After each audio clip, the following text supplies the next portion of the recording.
My family and I, we moved around a lot when I was small, and we finally settled in West Virginia when I was around 6 or 7 years old, and it was a town called War, West Virginia. If you're familiar with October Sky, it was in that Big Creek area with the Big Creek Owls.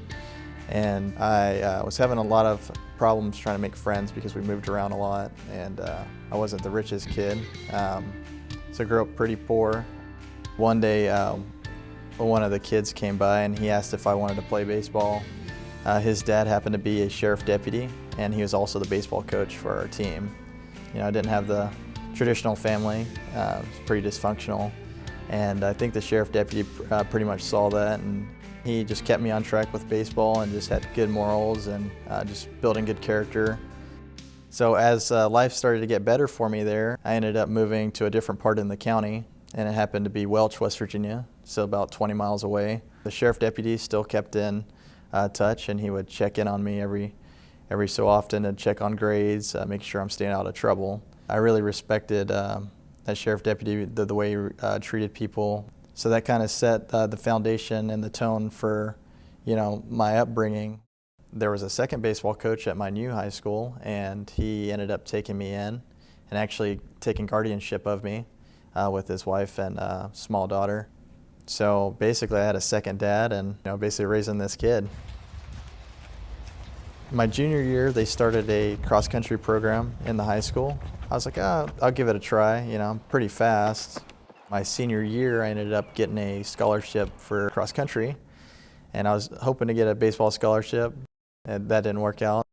The scholarship came from Bluefield State College for cross-country. It's a historically black college located in Bluefield, West Virginia. Now I'm gone from my home and I'm staying on campus. I was doing cross-country practice 1 to 2 times a day while balancing school.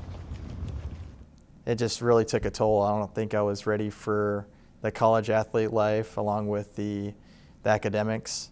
And I was like, you know, maybe college just isn't for me.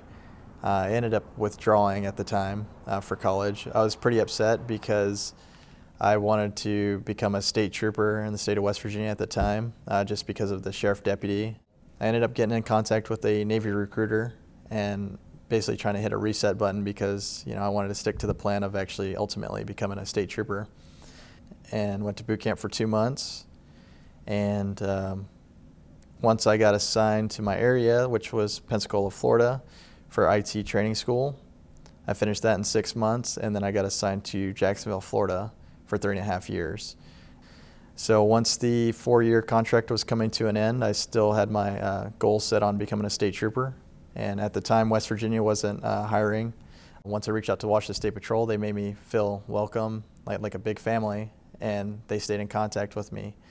And I ended up ultimately choosing the Washington State Patrol, and my wife and daughter, and we decided to take a new start, and we left for Washington. The nice thing about the academy is the instructors, they truly care about you. They're there to help you every sense of the way. So, you know, the shooting, you have the driving, you have the defense tactics.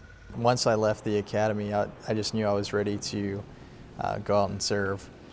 So standing there with my classmates, raising our right hands, taking the oath, was the best feeling in the world because now I've finally been able to achieve my lifelong goal of becoming a Washington State Trooper.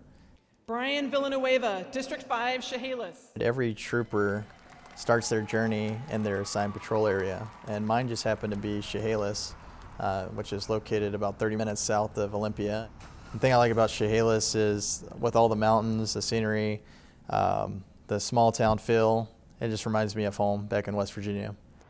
What I love about that specific area and being a trooper is being able to educate motorists to ensure that they're driving safely and they're not going to cause a collision.